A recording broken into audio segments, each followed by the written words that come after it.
Assalamualaikum warahmatullahi wabarakatuh. Perkenalkan, nama saya Fauji Hapsari Matondang, NIM 0704201056. Saya dari kelas Biologi 3, semester 3, Fakultas Sains dan Teknologi, program studi Biologi. Baiklah, di sini saya akan menyampaikan materi mengenai sistem integumen dan derivat-derivatnya. Baik, kita masuk saja ke pokok pembahasannya langsung, yaitu mengenai sistem integumen. Nah, sistem integumen ini adalah sistem yang membedakan, memisahkan, melindungi, dan menginformasikan hewan terhadap lingkungan sekitarnya. Di mana sistem ini seringkali kita sebut sebagai sistem organ yang paling besar, karena dia mencakup kulit, rambut, bulu, sisi, kuku, kelenjar keringat, dan produknya yaitu keringat atau lendir. Nah, kata integumen ini berasal dari bahasa Latin yaitu integumentum yang artinya penutup. Sistem integumen merupakan suatu sistem yang sangat bervariasi, sehingga strukturnya tersusun oleh organ atau struktur tertentu dengan memiliki fungsi yang bermacam-macam, di mana sistem integumen ini dapat dianggap terdiri dari kulit yang sebenarnya dan derivat-derivat dari kulit. Kulit itu terdiri dari lapisan utama yaitu epidermis dan dermis. Derivat integumen ini adalah struktur tertentu di mana secara embriogenetik yang berasal dari salah satu atau kedua lapisan kulit yang sebenarnya.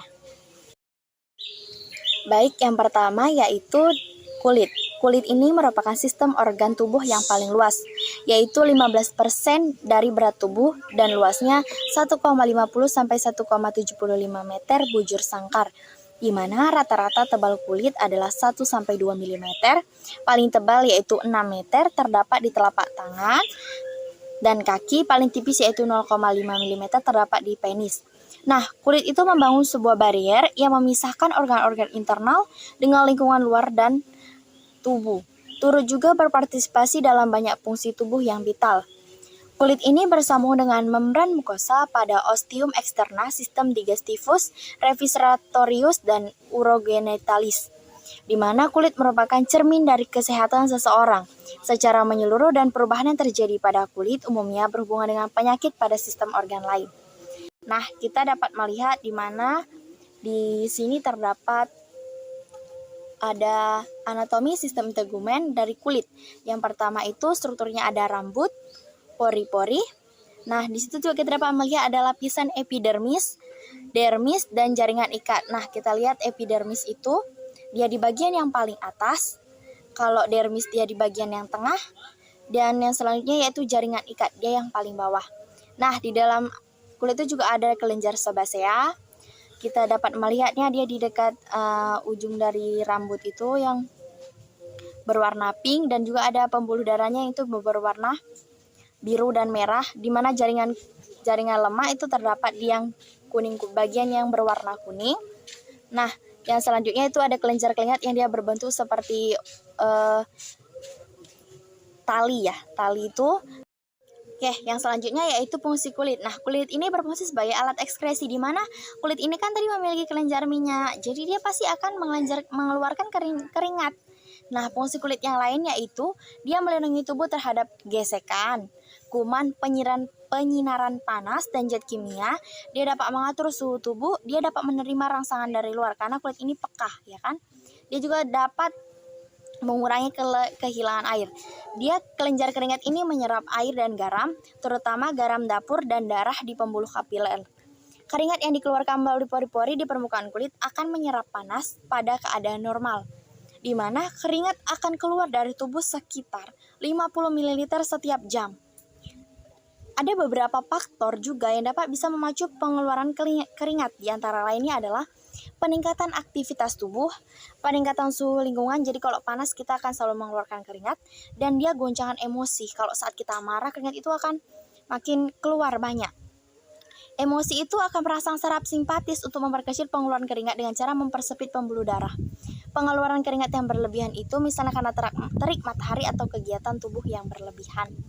Nah, selain itu, fungsi keringat juga dapat kita rangkum menjadi satu sebagai pelindungan, kedua sebagai sensibilitas, ketiga sebagai keseimbangan air, keempat sebagai pengaturan suhu, kelima sebagai produksi vitamin D, yang keenam itu sebagai fungsi respon imun.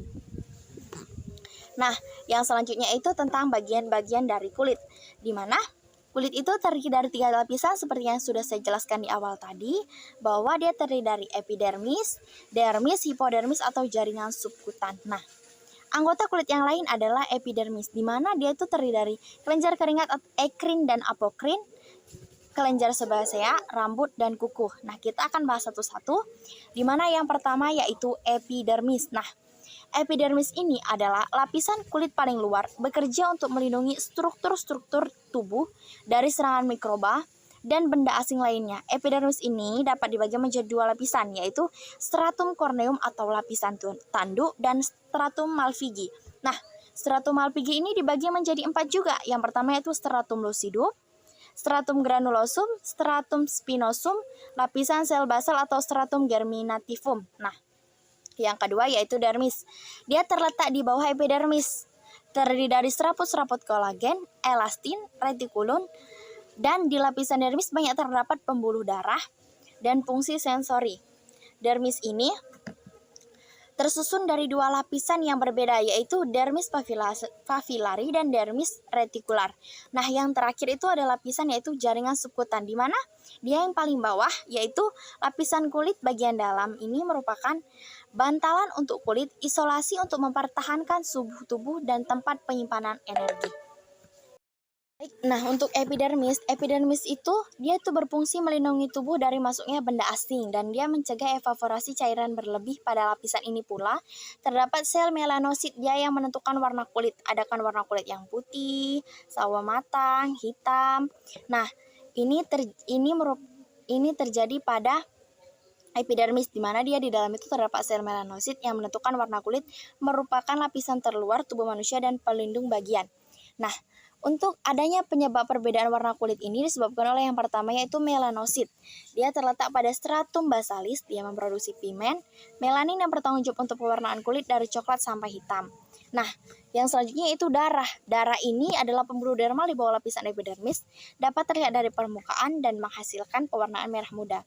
Ini lebih jelas terlihat pada kulit orang yang berkulit putih atau bisa disebut dengan kaukasian.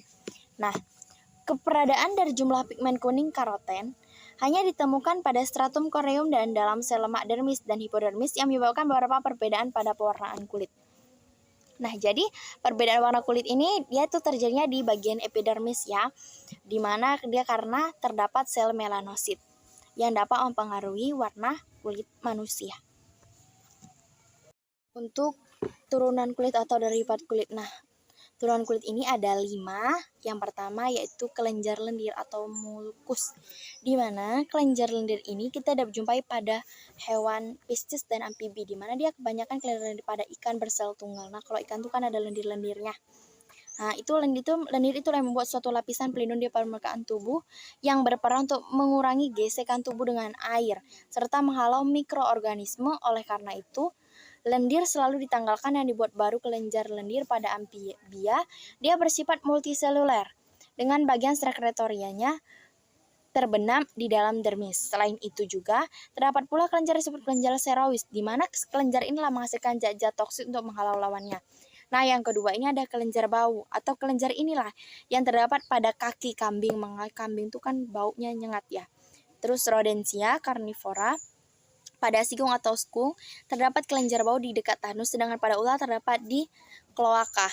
Fungsi dari kelenjar bau ini ada fungsinya ternyata. Dia itu untuk komunikasi intraspesies. Jadi dia itu berguna bagi amfibi dan piscis tadi ya.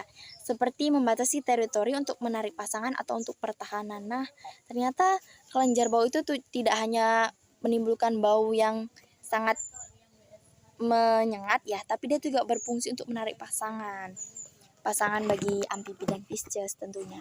Nah, yang selanjutnya yaitu kelenjar minyak, di mana kelenjar ini terbatas terdapat pada mamalia dan biasanya dia berhubungan dengan rambut. Jadi fungsinya itu untuk menggetahkan sebum yang berguna untuk melumasi rambut dan lapisan tanduk kulit. Modifikasi kelenjar minyak ini berupa kelenjar serumen yang terdapat pada telinga luar mamalia. Selain itu, kelenjar tarsal pada kelopak mata sebelah dalam dan kelenjar meibom pada sudut-sudut mata juga merupakan modifikasi dari kelenjar minyak.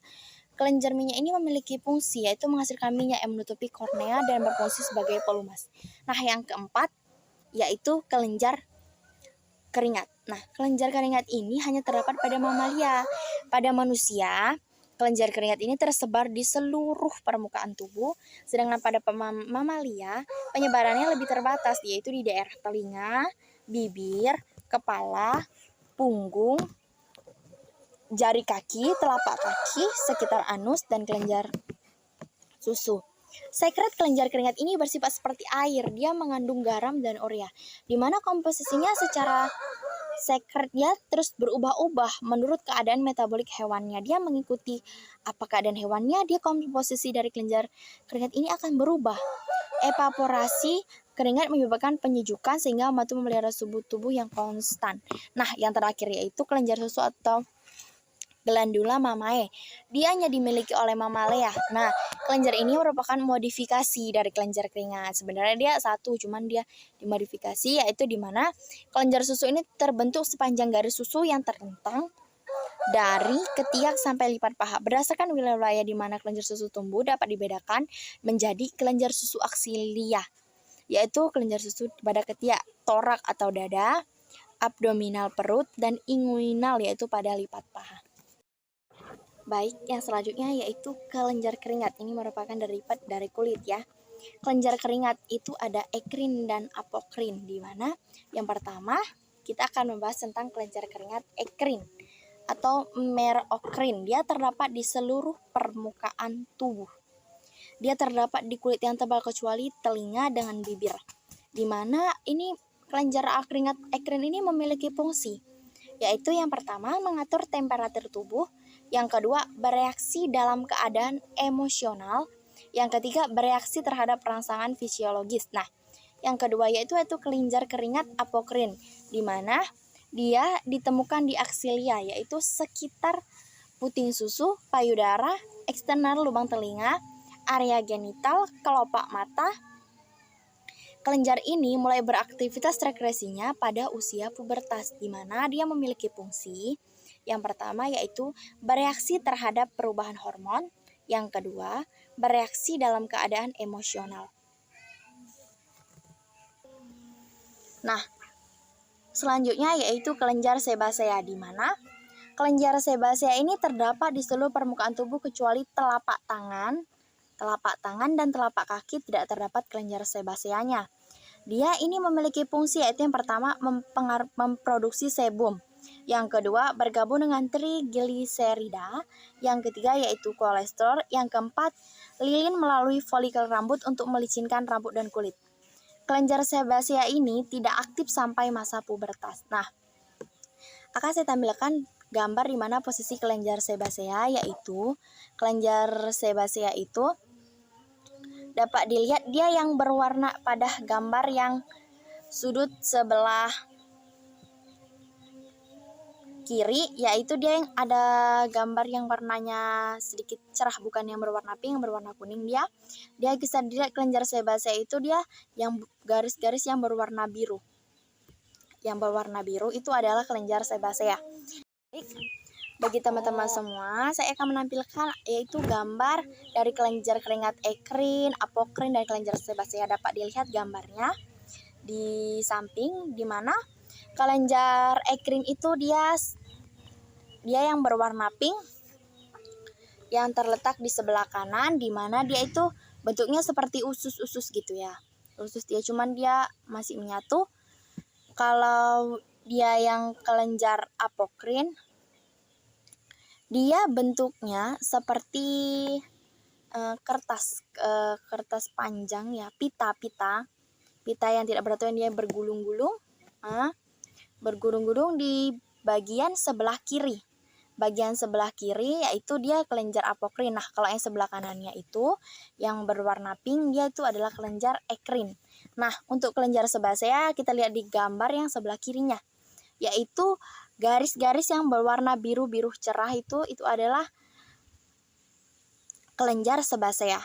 Yang panjang dia yang dekat sekali dengan rambut, yang mengelilingi rambut, dia yang dapat lihat yang berwarna biru-biru bulat itu, yang panjang itu adalah kelenjar sebasea.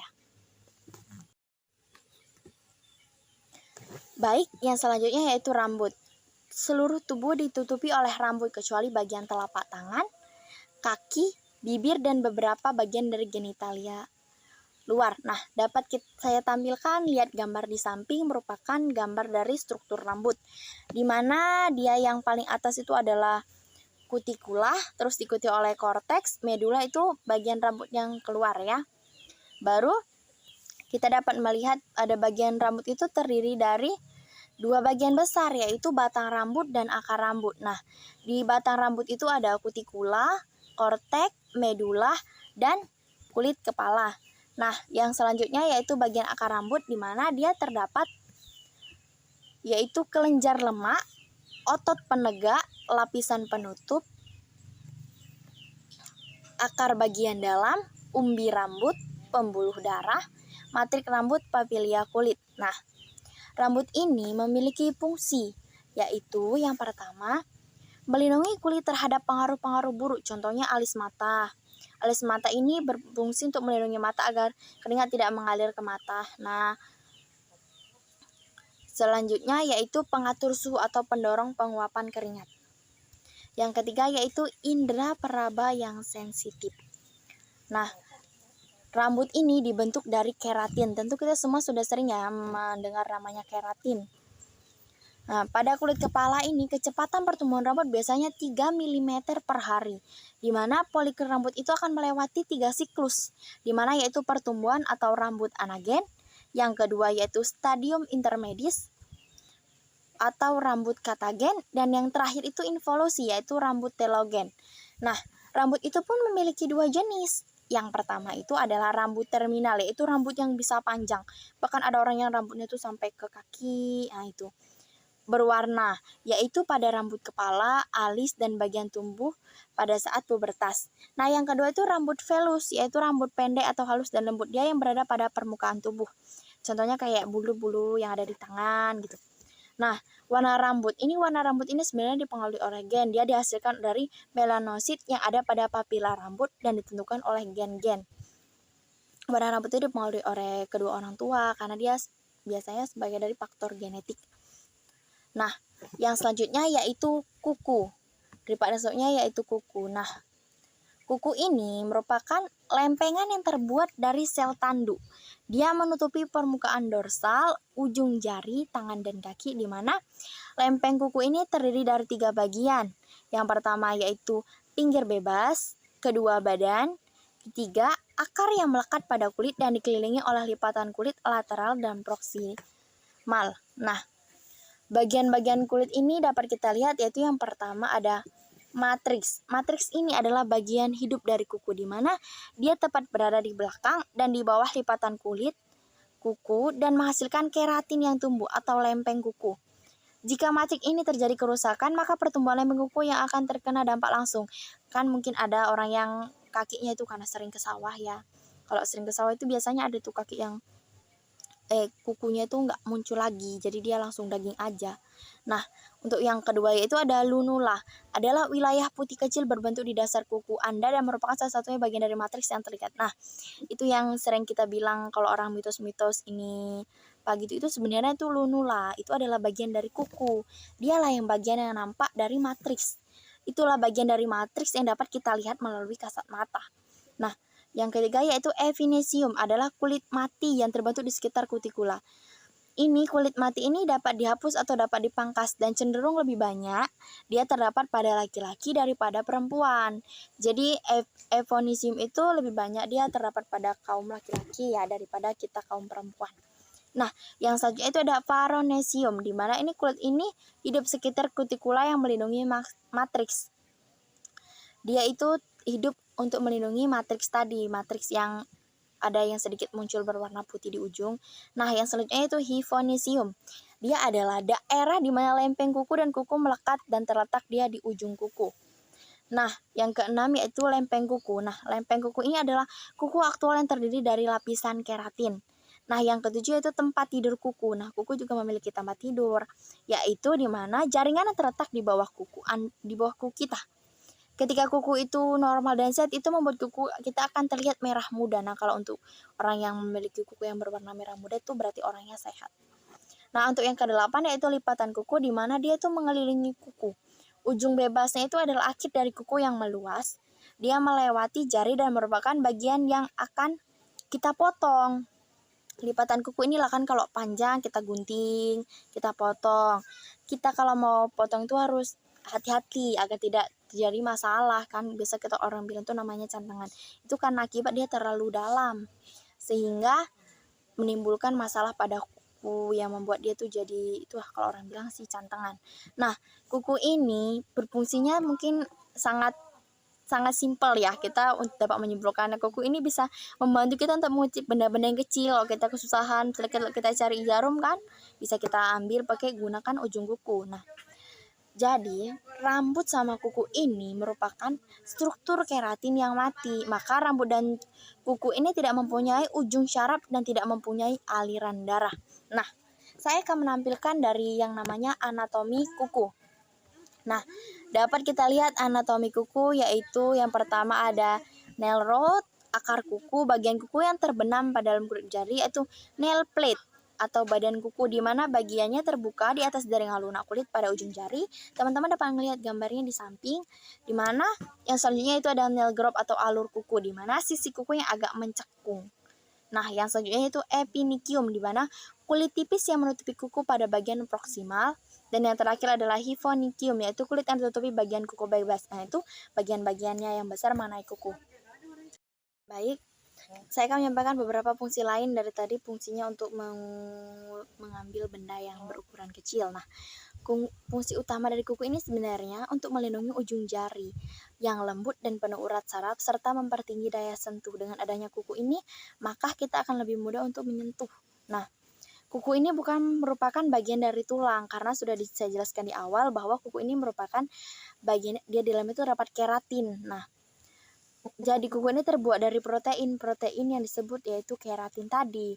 Keratin ini juga bukan hanya terdapat pada kuku, dia juga terdapat pada rambut dan juga pada kulit. Nah, ada kuku ini sebagai sumber untuk mendiagnosis suatu penyakit. Nah, tadi kan udah saya jelaskan bahwa warna tubuh yang saat itu jika warna kukunya itu merah muda atau pink. Nah, jadi kalau terdapat warna kebiruan pada pangkal kuku, yang itu dia bisa menandakan bahwa tidak beres itu sirkulasi darah dan merupakan gejala penyakit jantung. Jadi kita juga dapat mengetahui kondisi fisik seseorang tadi dari sistem integumen ini, dari beberapa sistem integumen. Oleh sebab itulah sistem integumen ini dikatakan sebagai sistem organ dia yang paling besar, dia hampir mencakup seluruh tubuh manusia, karena dia ini dapat mendiagnosis penyakit. Dengan melihat kukunya saja dia sudah bisa mendiagnosis penyakit. Kalau dia warnanya biru, tandanya dia memiliki penyakit jantung. Nah, yang kedua itu bila separuh bagian dekat ujung kuku ini berwarna merah muda atau coklat sementara kulit ari berwarna putih, itu merupakan gejala penyakit gagal ginjal kronis. Nah, dia tuh warna merah muda atau coklatnya itu sementara, dia itu berbeda dengan kulit arinya, dia kulit arinya berwarna putih, dia tidak pink semua gitu. Itu berarti dia kalau mempunyai penyakit gagal ginjal kronis. Nah, yang ketiga itu bila muncul kerutan horizontal dan kukunya tampak kusam, itu menandakan kurang gizi atau gejala suatu penyakit seperti campak, cacar air, gondok, jantung, serta kondisi seperti sindrom reumat, yaitu kejang pada urat jari tangan dan kaki akibat sangat kedinginan. Kalau kedinginan sih biasanya ini terjadi. Nah, yang selanjutnya itu lapisan merah membujur pada kuku, dan dia itu bisa menandakan pendarahan pada pembuluh kapiler. Garis-garis ganda merupakan gejala penyakit darah tinggi atau hipertensi. Yang selanjutnya, kalau pertumbuhan kuku tuh lambat, kan ada orang yang kukunya tuh dari gunting terus lama banget tumbuhnya. Nah, itu biasanya menandakan penyakit getah bening atau kelenjar, penyakit pencernaan kronis. Dia itu udah pertumbuhan kukunya lambat, dia tebal, dia mengeras, dan dia berwarna kekuning-kuningan. Itu menandakan dia mempunyai penyakit gangguan getah bening dan penyakit pencernaan kronis. Nah, yaitu yang selanjutnya itu timbulnya bintik-bintik tak beraturan pada kuku. Mereka adanya penyakit posariasis atau penyakit kulit kronis. Jadi kok ada bintik-bintik itu pada kuku, kayak misalnya bintik-bintik ya, mungkin ada juga yang bintik-bintik putih atau apa gitu mungkin yang dimaksud. Nah, yang selanjutnya yaitu bila ada lengkungan berlebihan pada pangkal kuku dan sekitar ujung kuku, itu menandakan gejala penyakit TBC. atau tuberkulosis, emfisema yaitu gangguan pada paru-paru. Nah, ini tuh kalau ada lengkungan itu udah penyakit yang mempengaruhi dari sistem pernapasan manusia atau hewan lah bisa dibilang. Itu bisa juga menyebabkan penyakit kardiovaskular atau hati. Nah, untuk yang sistem integumen yang selanjutnya yaitu tanduk. Nah, tanduk ini ia adalah bagian tubuh yang dari beberapa binatang itu tumbuhnya dari kepala, kayak tanduk sapi, tanduk kerbau yang kita sering lihat ya. Tanduk ini sangat banyak mengandung keratin, ada juga di rambut dan kuku manusia. Keratin dan protein ini menggulung mengelilingi tulang yang terdapat di dalamnya. Tanduk ini berfungsi sebagai senjata utama yang digunakan oleh sejumlah hewan dan menjadi alat pertahanan untuk melawan rival mereka untuk mengomunikasikan kekuatan dimiliki oleh ekor hewan. Nah, tanduk ini sebagai simbol kekuatan nih bagi hewan. Baik, jadi dapat disimpulkan bahwa sistem integumen ini sangat mempengaruhi dari sistem tubuh manusia, dimulai dari kulit. Kulit ini mempunyai deripatnya itu ada 5 tadi ya, kelenjar kulit, kelenjar keringat, kelenjar minyak, kelenjar sebasea, kelenjar mamae. Dan selanjutnya yaitu dari derivat integumen yaitu rambut, kuku, tanduk. Baik, cukup sekian dari penjelasan yang dapat saya sampaikan. Apabila ada kesalahan, saya mohon maaf. Atas perhatian rekan-rekan semua, saya ucapkan terima kasih. Wassalamualaikum warahmatullahi wabarakatuh.